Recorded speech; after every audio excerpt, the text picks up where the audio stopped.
नमस्कार दोस्तों, कैसे हैं आप सब। उम्मीद करते हैं आप लोग बहुत ही मस्त होंगे। अभी 2026 में जितने भी विद्यार्थी मैट्रिक का बिहार बोर्ड से एग्जाम देने वाले हैं, आज मैं आपके लिए ना संस्कृत के सिलेबस का वीडियो लेकर आया हूं। मतलब कि इस वीडियो में हम लोग संस्कृत के पूरा फुल सिलेबस देखेंगे कि आपको पढ़ने के लिए बेस्ट बुक कौन सा रहेगा, सिलेबस क्या है, 95% स्कोर कैसे कर सकते हो, इसका फुल नोट्स आपको कहाँ मिलेगा, हर चीज के बारे में आपको जानकारी देंगे। कितने चैप्टर्स पढ़ना है, कौन कौन सा चैप्टर इंपॉर्टेंट होता है, किसको आपको पहले ही बढ़िया से ध्यान से पढ़ना पड़ेगा, तो हर चीज के बारे में आपको जानकारी देंगे। तो प्लीज एक वीडियो को लाइक कर दीजिएगा और जो लोग चैनल को नहीं सब्सक्राइब किए होंगे चैनल को सब्सक्राइब कर लीजिएगा। ठीक है, चलिए स्टार्ट करते हैं।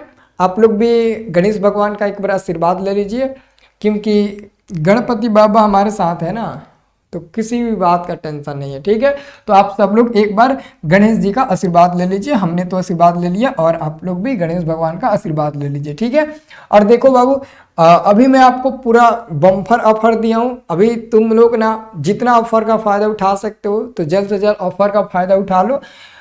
आप लोग अगर पूरे एक साल टारगेट 450 बैच में पढ़ाई करना चाहते हो, पूरे एक साल ऑल सब्जेक्ट का पूरा सिलेबस का पढ़ाई मात्र 199 रुपये में, और साथ में इसमें हम आपको लाइव क्लास पूरा फुल आपको पीडीएफ नोट्स भी दे देंगे।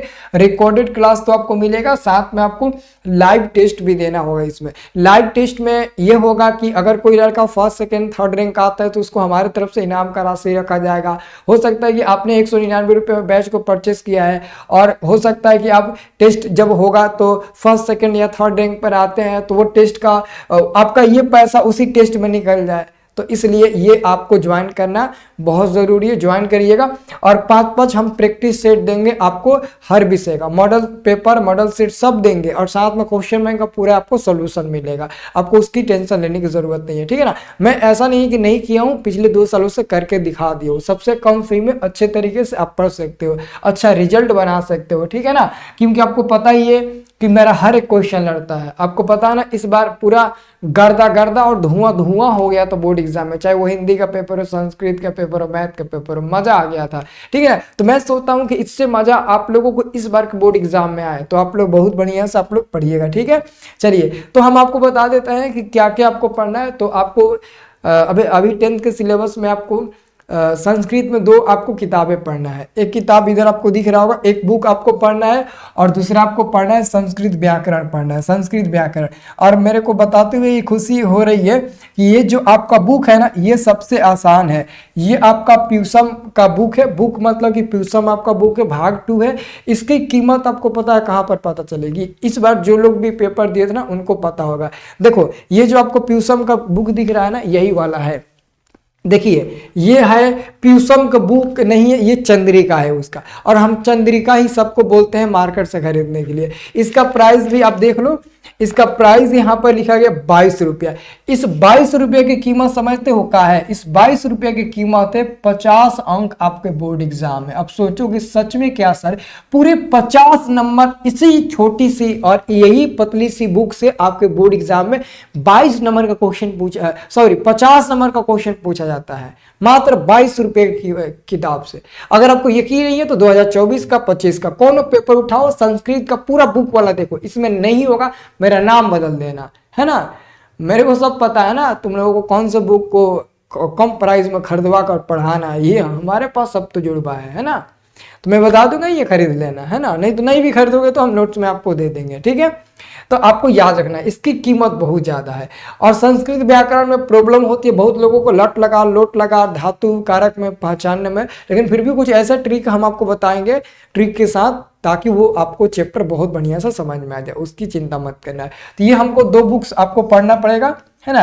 ये 2 बुक्स पढ़ना पड़ेगा। आप अगर खरीदना चाहते हो तो एक संस्कृत व्याकरण खरीद लेना 10th लेवल पर, और एक ये वाला बुक खरीद लेना, आपके सामने दिख रहा होगा, फोटो खींच सकते हो, है ना। दुकान में जाओगे कोई भी दिखेगा तो आपको बुक दे देगा। मात्र 22 रुपये कीमत है। 22 रुपये की एगो चवन्नी अधिकार नहीं लगेगा, 22 रुपये का 22 रुपये लगेगा, क्योंकि ये एनसीईआरटी है ना, इसलिए उतना का ही उतना लगेगा। ठीक है, चलिए समझ गए हो ना। अब देखिए हम आपको बता देते हैं, इसमें देख लो कौन कौन सा चैप्टर दिया गया है और कौन कौन सा चैप्टर पढ़ना है। यही आपका प्यूसम बुक है, देख लो। देखो इसमें पहला चैप्टर है मंगलम, कल्याणकारी। आपको इसमें जितना भी पार्ट पढ़ना है ना, सब के सब हिंदी में ही पढ़ना है। अगर आपके मन में लगता है कि सर हमको संस्कृत पढ़ने नहीं आता है, हमको संस्कृत में बहुत दिक्कत हो रही है, तो आप अपने मन से निकाल दो। क्योंकि भाई साहब आजकल के जो संस्कृत के सिलेबस है ना, और संस्कृत के जो एग्जाम में क्वेश्चन पूछे जा रहे हैं, सब हिंदी में पूछे जा रहा है। संस्कृत के क्वेश्चन इस बार बोर्ड एग्जाम में 5 पूछा था, और मैंने प्रोमिस करके भेजा था कि तुम जाओ, मैं जो क्वेश्चन बोल रहा हूँ ना, इधर से 4 को क्वेश्चन आएगा, लेकिन एक क्वेश्चन अधिक पूछ दिया था। इसमें एक पाठ है स्वामी दयानंद वाला, यहाँ पर 9वां नंबर पाठ है। इनका जन्म मैंने बोला था याद करके जाओ, पूछा था। इन्होंने इनकी जन्म कहाँ हुआ था, किस गांव में, वो भी मैंने बोला था याद करके जाओ, पूछा था। प्रसाद कौन खा रहा था, इसमें है चूहा खा रहा था इस पार्ट में, वो भी मैंने बोला था, वो भी क्वेश्चन पूछा था। आर्य समाज की संस्थापना किसने किया था, इसी ने किया था, ये भी क्वेश्चन पूछा था। और एक और कोई क्वेश्चन पूछा था जो कि मैंने बताकर भेजा था। मतलब कि पूरा क्वेश्चन वो पूछता है। तो ये बहुत आसान है ना, इसको हम 10 दिन के अंदर, तुम चाहोगे ना 10 दिन के अंदर अपने मन से भी पढ़कर इसको खत्म कर सकते हो। बहुत आसान है, वेरी आसान। लेकिन हम लोग एक एक नाम चैप्टर को एक एक दिन में पढ़ेंगे। ऑब्जेक्टिव सब्जेक्टिव छोटा छोटा चैप्टर है, एक चैप्टर में 25 को 30 को ऑब्जेक्टिव होगा, 3 को 4 को सब्जेक्टिव क्वेश्चन होगा, और थोड़ा सा पार्ट इस पार्ट का सारांश होगा। बहुत आसानी से हम लोग 1 घंटा में इसको कंप्लीट कर देंगे, ठीक है ना। तो सिलेबस हम लोग का 6वें महीने में खत्म हो जाएगा। तो देख लीजिए, आपको मंगलम पाठ है, पाटलिपुत्र वैभव यानी कि पाटलिपुत्र यानी कि पटना के बारे में इसमें बताया गया है बस। और ये अलस का था, इसमें आलस जो लोग करते हैं ना उनके बारे में बताया गया है। संस्कृत साहित्य के बारे में बताया गया। भारत महिमा पाठ, भारतीय संस्कार, नीति श्लोका, कर्मवीर कथा, स्वामी दयानंद, मंदाकिनी वर्णम, व्याघ्रपति कथा, कर्णास्य दानवीरता, विश्व शांति, अशास्त्रकार पाठ। ये 14 को पाठ है, आपको इस छोटी सी पतली सी बुक्स में आपको पढ़ना है। इसकी कीमत कितनी, मात्र 22 रुपये है ना। चलिए अब मैं आपको आगे बता दूं, अब ध्यान से आप देखिएगा, है ना।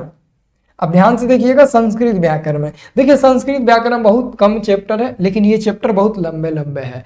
संस्कृत व्याकरण में अब आपको क्या क्या पढ़ना है मैं आपको ये भी बता दूं। देखिए संस्कृत व्याकरण में आपको शब्द रूप पढ़ना है और धातु रूप आपको पढ़ना है। शब्द रूप पढ़ना है और साथ में धातु रूप पढ़ना है। और देखो संधि, समास, उपसर्ग, प्रत्यय, है ना, ये आपका जो 4 चैप्टर है ना, ये 4 चैप्टर समझो कि आप हिंदी व्याकरण में भी पढ़ोगे। हिंदी व्याकरण में हिंदी व्याकरण में समास पढ़ना है ना, बिल्कुल पढ़ना है। संधि पढ़ना है, बिल्कुल पढ़ना है। उपसर्ग प्रत्यय पढ़ना है, बिल्कुल पढ़ना है। ओके।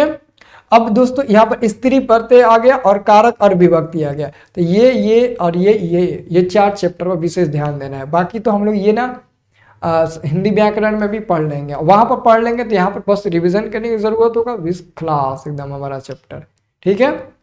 समझ रहे हो ना आप लोग, ठीक है ना। यही हमारा इतना सिलेबस था। और हम आपको अब एग्जाम पैटर्न के बारे में बता देते हैं कि आखिर में जो आपका एग्जाम पैटर्न होता है वो एग्जाम पैटर्न क्या होता है ना। एग्जाम पैटर्न के बारे में थोड़ा सा हम आपको जानकारी देना चाहेंगे। 1 मिनट थोड़ा सा इंतजार कर लीजिए, है ना। हम आपको थोड़ा सा एग्जाम पैटर्न के बारे में जानकारी देना चाहते हैं। देखिए आपका एग्जाम पैटर्न है 100 अंक का, मतलब कि आपके बोर्ड एग्जाम में संस्कृत 100 नंबर का होता है। और ये 100 नंबर जो होता है वो 2 भागों में बटा रहता है, एक भाग ऑब्जेक्टिव का, एक भाग सब्जेक्टिव का। तो जो ऑब्जेक्टिव वाला भाग होता है एमसीक्यू, वो 50 नंबर का होता है। 100 को ऑब्जेक्टिव क्वेश्चन आप लोगों से पूछा जाएगा। को पूछा जाएगा, तो आप लोगों से पूरा 100 को ऑब्जेक्टिव क्वेश्चन पूछा जाएगा। उस 100 को में से कौन 50 को उत्तर देना होगा। अब 100 को ऑब्जेक्टिव क्वेश्चन कहाँ से पूछता है, तो जो हमने बुकवा दिखाया था ना, पतली बुकवा, इसी बुक से ना, इसी बुक से 50 को ऑब्जेक्टिव क्वेश्चन पूछा जाता है। अगर आप इसको टारगेट कर लेते हो तो इसमें अगर प्रॉब्लम है तो घंटा भी फर्क नहीं पड़ेगा। लेकिन फिर भी अगर आप बुक को टारगेट करते हो और बुक से 50 में 40 सही कर लेते हो, तो आप संस्कृत में अगर आपको डर लगता है संस्कृत व्याकरण में, तो संस्कृत व्याकरण में संधि, समास, उपसर्ग, प्रत्यय पर टारगेट बना लो। 25 नंबर 20 नंबर तो वहीं से मार दोगे। अब धातु रूप कारक विभक्ति बचा तो उतना नहीं समझ में आएगा, तो आपको लगता नहीं है कि हमें यहाँ पर प्रॉब्लम होगा 100 में 100 स्कोर करने में। नहीं प्रॉब्लम होगा, क्योंकि हमें आसान लगता है ना। तो ये 50 अंक का हो गया। और संस्कृत व्याकरण से 50 ऑब्जेक्टिव क्वेश्चन पूछे जाएंगे। ये दोनों को मिलाओ तो 100 होगा और 100 में से 50 का उत्तर देना है, ठीक है। अब देखिए सब्जेक्टिव वाला भाग क्या होता है। सब्जेक्टिव भी 50 नंबर का पूछा जाता है। अब देखिएगा, पहले दोस्तों आपसे पूछेगा अपठित गद्यांश। अपठित गद्यांश का मतलब होता है, जैसे कि हिंदी में गद्यांश पूछता है 20 नंबर का, वैसे ही संस्कृत में भी गद्यांश पूछता है 13 नंबर का। और उसी में से खोज कर आंसर लिखना होता है। तो आपको याद रखना है सब, ये गधांश जो है ना वो को पूछेगा, 4 गो गधांश पूछेगा, है ना। देखो पहले जो 6 नंबर वाला गधांश पूछेगा वो 2 गो पूछेगा, उसमें से 1 गो का उत्तर देना है और ये 6 नंबर आपको देगा। 2 गो पूछेगा, 1 गो का उत्तर देना है और 6 नंबर आपको देगा, समझ रहे हो ना। और जो अगला आपका गधांश आएगा ये भी 2 गो पूछेगा, उसमें से 1 गो का उत्तर देना है, तो ये आपका 7 नंबर देकर जाएगा। कितना नंबर देकर जाएगा? 7 नंबर। तो मतलब कि मिला जुला कर देखा जाए तो हम लोगों से टोटल कितना पूछेगा? तो टोटल हम लोगों से 4 को पूछेगा, 4 को में से 2 का उत्तर देना है, 4 को पूछेगा 2 का उत्तर देना है और ये दोनों मिलकर हमारा कितना हो जाएगा? 6 + 7 13 अंक देकर जाएगा। तो यहाँ पर हमने लिख दिया 13 अंक ये देकर जाएगा, ठीक है। उसके बाद आवेदन पत्र, देखिए आवेदन पत्र 4 को पूछा जाएगा, उसमें से 2 गो का उत्तर देना है। तो आवेदन पत्र को पूछा 4 गो, तो जो 2 गो का उत्तर देना है और 1 गो क्वेश्चन जो होगा वो 4 नंबर का होगा। तो 2 गो क्वेश्चन का उत्तर देना है, 4 नंबर का होगा, तो 8 अंक ये आपका हो गया। मतलब कि 4 को आवेदन पत्र पूछेगा, 2 गो को उत्तर देना है और 1 गो आवेदन पत्र आपका 4 नंबर का होगा, तो ये 8 नंबर हो गया। अनुच्छेद, अनुच्छेद दोस्तों 5 गो पूछा जाएगा। अनुच्छेद को पूछा जाएगा? 5 गो पूछा जाएगा, 1 गो का उत्तर देना है 7 लाइन में और वो 7 नंबर का। तो अनुच्छेद 5 को पूछा जाएगा, 1 गो का उत्तर देना है, 5 में से किसी का 1 का उत्तर दीजिएगा और 7 नंबर का रहेगा। 7 लाइन में लिखोगे, 7 लाइन में आपको 7 लाइन में लिखने के लिए बोलता है और 7 नंबर का रहता है, ठीक है। उसके बाद अनुवाद, अनुवाद बाबू 12 को पूछा जाता है आप लोगों से और 12 को में से कौन 6 गो का उत्तर देना होता है। 12 को पूछा जाएगा, उनमें से कौन को 6 गो को उत्तर देना है और 6 गो को उत्तर दीजिएगा, 1 गो 1 नंबर का रहेगा, तो आपका ये 6 नंबर का मिल जाएगा। मतलब कि 12 को पूछेगा, उसमें से मात्र 6 गो का उत्तर देना है। कौ का? तो 6 गो का उत्तर देना है, बस आपको ये याद रखना है। उसके साथ लघु उत्तरीय प्रश्न, लघु उत्तरीय प्रश्न इसी में से पूछेगा, ये बुक वाला पूछेगा लघु उत्तरीय प्रश्न, है ना। ये लघु उत्तरीय प्रश्न कहां से पूछेगा? आपका बुक वाला पूछेगा, ध्यान से सुनो, कहां से पूछेगा? बुक वाला पूछेगा। लघु उत्तरीय प्रश्न जैसा पूछ दिया, स्वामी दयानंद कौन थे, उनका जन्म कहाँ हुआ था, पूछ देगा। मंगलम पाठ के बारे में 4 लाइन में बताए।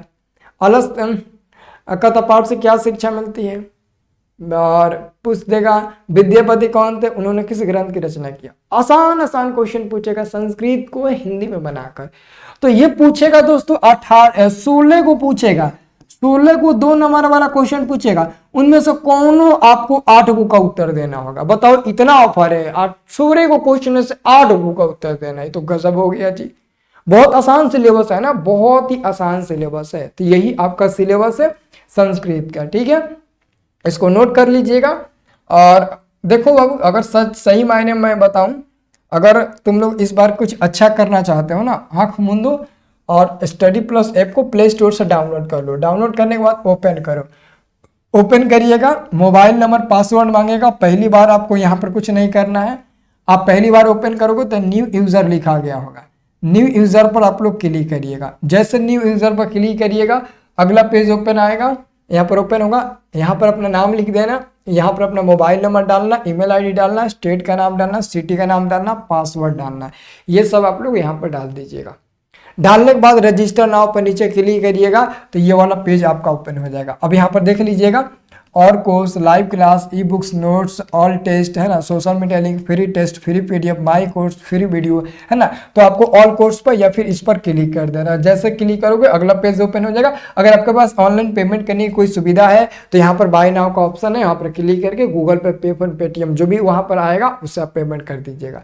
लेकिन बहुत ऐसे लड़के होते हैं जिनके पास ऑनलाइन पेमेंट करने की कोई सुविधा नहीं होती है। अगर आपके पास ऑनलाइन पेमेंट करने की कोई सुविधा नहीं है तो आपको टेंशन लेने की जरूरत नहीं है। ये हमारा मोबाइल नंबर है, ये हमारा मोबाइल नंबर है, सबको दिख रहा है ना, 969377। आप हमारे ही नंबर पर डायरेक्ट पेमेंट कर देना और बोल देना सर हमें ऐप में ज्वाइन कर दीजिए, हम किसी दूसरे से पेमेंट करा देते हैं। आप किसी से भी पेमेंट करा दीजिएगा हमारे नंबर पर, है ना। और ऐप में ज्वाइन करा लीजिएगा, हम ज्वाइन कर देंगे, कोई दिक्कत नहीं होगा, ठीक है। इसमें आपको हर चीज़ की सुविधा मिलेगा। देख रहे हो ना यहाँ पर live class, PDF notes, recorded class, question bank solution, model paper solution, Mahakal series, download series, सब चीज़ आपको मिलेगा। मज़ा आएगा इस बार पढ़ने में, ठीक है। तो देरी मत करो, सभी के पास शेयर करो, सबको बोलो जल्दी से क्लास को ज्वाइन करो। हमने डेमो क्लास स्टार्ट कर दिया, हम कोर्स भी स्टार्ट कर दिए हैं, ठीक है ना। तो आप लोग जल्द से जल्द इस क्लास को ज्वाइन कर लीजिए, ठीक है। चलिए बहुत बहुत धन्यवाद, मिलते हैं हम लोग लाइव क्लास में, और आप लोग लाइव क्लास में ज़रूर जुड़िएगा, ठीक है।